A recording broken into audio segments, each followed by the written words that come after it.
ಕಲಬುರಗಿ ಜಿಲ್ಲೆಯಲ್ಲಿನ ಸಿಮೆಂಟ್ ಕಂಪನಿಗಳು ಸರ್ಕಾರದ ಸುತ್ತೋಲೆಗಳು, ಆದೇಶಗಳು, ನಡವಳಿಗಳು ಮತ್ತು ಕಾಯ್ದೆ ಕಾನೂನುಗಳನ್ನು ಉಲ್ಲಂಘನೆ ಮಾಡಿರುವುದರಿಂದ ಕಂಪನಿಗಳ ಪರವಾನಗಿಗಳನ್ನು, ರಿಯಾಯಿತಿಗಳು, ವಿನಾಯಿತಿಗಳು ಹಾಗೂ ಮಂಜೂರಿಗಳನ್ನು ರದ್ದುಪಡಿಸಿ ಕಠಿಣ ಕ್ರಮ ತೆಗೆದುಕೊಳ್ಳುವ ಕುರಿತು ಕಲಬುರಗಿ ಜಿಲ್ಲಾಧಿಕಾರಿ ಕಚೇರಿ ಬೀಗ ಹಾಕಿ 3 ತರಹದ ಮುಳ್ಳೂರು ಬಡಿದು ಪ್ರತಿಭಟನೆ ಮಾಡಲಾಗುವುದು ಎಂದು ಅಶೋಕ್ ಕುಮಾರ್ ನಾಗೇಂದ್ರಪ್ಪ ಶ್ರೀಲ್ವಂತ್ ತಿಳಿಸಿದ್ದಾರೆ. ಕಲಬುರಗಿ ನಗರದಲ್ಲಿ ಪತ್ರಿಕಾ ಭವನದಲ್ಲಿ ನಡೆದ ಸುದ್ದಿಗೋಷ್ಠಿಯಲ್ಲಿ ಮಾತನಾಡಿದ ಅವರು, ಕಲಬುರಗಿ ಜಿಲ್ಲೆಯಲ್ಲಿನ ಸಿಮೆಂಟ್ ಕಂಪನಿಗಳು ಯಾವುದೇ ಕಾನೂನು ಕ್ರಮಗಳನ್ನು ಪಾಲನೆ ಮಾಡುತ್ತಿಲ್ಲ. ಈ ಹಿನ್ನೆಲೆಯಲ್ಲಿ ಜಿಲ್ಲಾಧಿಕಾರಿಗಳ ಕಚೇರಿ ಎದುರುಗಡೆ ಮುಳ್ಳು ಬಡಿದು ಪ್ರತಿಭಟನೆ ಮಾಡುವುದಾಗಿ ಎಚ್ಚರಿಕೆ ನೀಡಿದ್ದಾರೆ. Bureau report, RJ32 Kannada news, Kalaburagi. ಇದು ಏನಾಗ್ತಿದೆ ಅಂದರೆ, ಕಲಬುರಗಿ ಜಿಲ್ಲೆಯಲ್ಲಿ ಸುಮಾರು 30 ಕಂಪನಿಗಳಿವೆ. ಅಂದರೆ 11 ಕಂಪ್ನಿ ಚಾಲ್ತಿಯಲ್ಲಿವೆ, ಅದರಲ್ಲಿ ಕೆಲವು ಬಂದು ಬಿದ್ದಿದ್ದಾವೆ ಮತ್ತು ಉಳಿದು ಇನ್ನು 20 ಕಂಪ್ನಿಗಳು ಸ್ಥಾಪನೆ ಆಗ್ತಿದ್ದಾವೆ.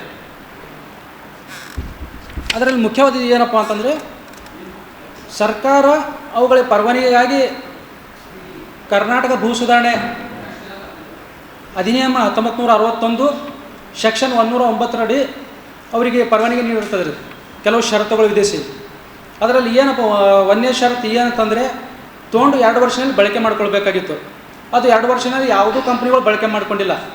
ಸೇಡಮ್ಮು, ಚಿಂಚೋಳಿ, ಚಿತ್ತಾಪುರು ಮತ್ತು ಈ ಕಡೆ ಕಲಬುರಗಿ ಸಾಕಷ್ಟು ಕಂಪ್ನಿಗಳು ಭೂಮಿ ತೊಗೊಂಡು ಪಡವ ಬಿಟ್ಟಿವೆ.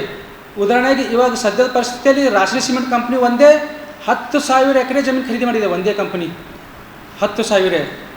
ಮತ್ತು ಕರ್ನಾಟಕ ಭೂ ಸುಧಾರಣೆ ಕಾಯ್ದೆ, ಕರ್ನಾಟಕ ಭೂ ಕಂದಾಯ ಕಾಯ್ದೆ 1964 ಸೆಕ್ಷನ್ 95 ಪ್ರಕಾರ ಎನ್ಎ ಮಾಡ್ಕೊಳ್ಬೇಕಾಗಿತ್ತು. ಅದು ಎನ್ಎ ಮಾಡ್ಕೊಂಡಿಲ್ಲ. ಹೀಗಾಗಿ ಅದರಲ್ಲಿ ಕಂಡೀಷನ್ ಹಾಕಿರ್ತಾರೆ DC ಅವರು ಮತ್ತು ಸರ್ಕಾರ. ಏನಾದರೂ ಕಡ್ಡಾಯವಾಗಿ ಯಾವುದೇ ಒಂದು ಕಟ್ಟಡ ಪರವಾನಗಿ ಪಡಿಬೇಕಾದ್ರೆ, ಯಂತ್ರೋಪಸ್ಥಾಪನೆ ಪರವಾನಗಿ ಪಡಿಬೇಕಾದ್ರೆ ಕಡ್ಡಾಯವಾಗಿ ಕೃಷಿ ಭೂಮಿಯನ್ನು ಕೃಷಿಯೇತರ ಜಮೀನಾಗಿ ಪರಿವರ್ತಿಸಿ ಕಟ್ಟಡ ನಿರ್ಮಾಣ ಮಾಡಬೇಕಂತ ಹೇಳಿರ್ತಾರೆ ಅವರು.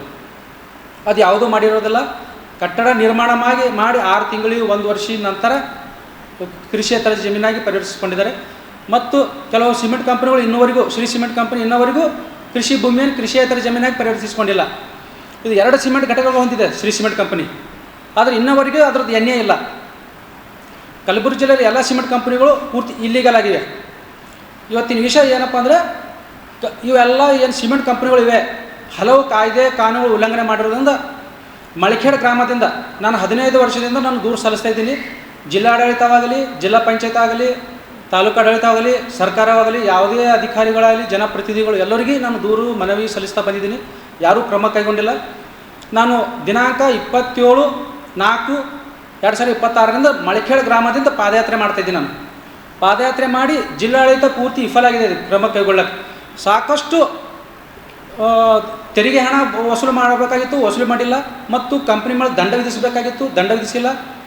ಮತ್ತು ಹಲವು ಕಾಯ್ದೆ ಕಾನೂನು ಉಲ್ಲಂಘನೆ ಮಾಡಿರೋದ್ರಿಂದ ಜಿಲ್ಲಾಡಳಿತಕ್ಕೆ ಬಂದು ಪಾದಯಾತ್ರೆ ಮುಖಾಂತರ 27, 28, 29 3 ದಿನ ಪಾದಯಾತ್ರೆ ಮಾಡಿ 30ನೇ ತಾರೀಕು ಜಿಲ್ಲಾಡಳಿತಕ್ಕೆ ಬಂದು ಬೀಗ ಜಡಿದು ಬಾರಿ ಮುಳ್ಳು, ಖಾರಿ ಮುಳ್ಳು, ಜಾಲಿ ಮುಳ್ಳು 3 ಥರ ಮುಳ್ಳುಗಳು ಬಡಿಬೇಕಂತ ನಿರ್ಧಾರ ಮಾಡಿದೆ ನಾನು.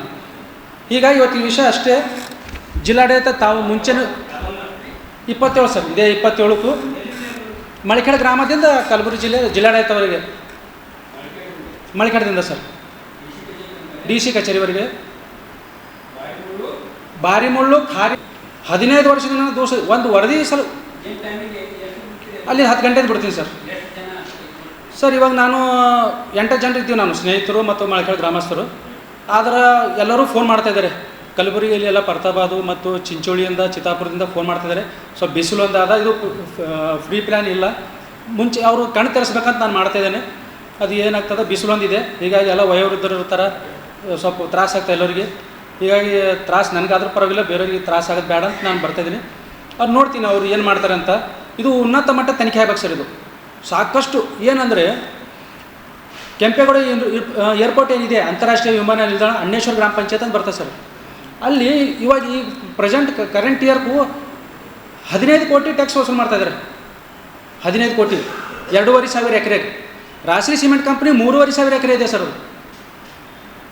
ಮತ್ತು ಹಲವು ಕಂಪ್ನಿಗಳು ಇನ್ನೂ ಟ್ಯಾಕ್ಸ್ ಫಿಕ್ಸೇಷನ್ ಮಾಡಿಲ್ಲ, ಟ್ಯಾಕ್ಸ್ ವಸೂಲು ಮಾಡ್ತಾಯಿಲ್ಲ. ಮನಸ್ಸಿಗೆ ಬಂದಂಗೆ ZPC ಅವರು ಮನಸ್ಸಿಗೆ ಬಂದಾಗ ಪತ್ರ ಬರೀತಾರೆ, ಅದ್ರ ಪ್ರಕಾರ ಮನಸ್ಸಿಗೆ ಬಂದಂಗೆ ತೆರಿಗೆ ವಸೂಲು ಮಾಡ್ತಾಯಿದ್ದಾರೆ. ಸಾಕಷ್ಟು ತೆರಿಗೆ ವಸೂಲಾಗ್ತದೆ. ನೂರಾರು ಕೋಟಿ ಅಲ್ಲ, ಸಾವಿರಾರು ಕೋಟಿ ತೆರಿಗೆ ಆಗ್ತದೆ. ಇವತ್ತು ಇದು 300 ಕೋಟಿ ಒಂದು ಪತ್ರ ಬರೆದಿದ್ದಾರೆ. ಈ 300 ಕೋಟಿ ಆಗ್ತದೆ ರಾಷ್ಟ್ರೀಯ ಸಿಮೆಂಟ್ ಕಂಪನಿ ವಸೂಲು ಮಾಡ್ರಿ ಅಂತ ಬರ್ದಿ ನಾನು. ಈಗ ಬರೆದು 5-6 ತಿಂಗಳಾಯ್ತು, ಇನ್ನವರೆಗೆ ಮಾಡಿಲ್ಲ. ತಾಲೂಕ್ ಪಂಚಾಯತ್ ಇವರು ಪಿ ಡಿ ಒ ಬರೆದಿದ್ದಾರೆ. ಇಂಥ ಯಾವಾಗ ಬರ್ತಾವೆ ಅದನ್ನು Malikadu panchayat P D O suspend ಆಗ್ಕೋತಾ ಹೋಗ್ತಾರೆ ಅವ್ರು. Malikadu panchayat P D O ಮತ್ತು ಸೆಕ್ರೆಟರಿ 6 ತಿಂಗಳಿಗೊಮ್ಮೆ ವರ್ಷಗೊಮ್ಮೆ ಚೇಂಜ್ ಆಗ್ತಾರೆ ರೀ. 15 ವರ್ಷದಲ್ಲಿ 15 ಬಾರಿ ಚೇಂಜ್ ಆಗಿದ್ದಾರೆ, ಸಸ್ಪೆಂಡ್ ಆಗಿದ್ದಾರೆ.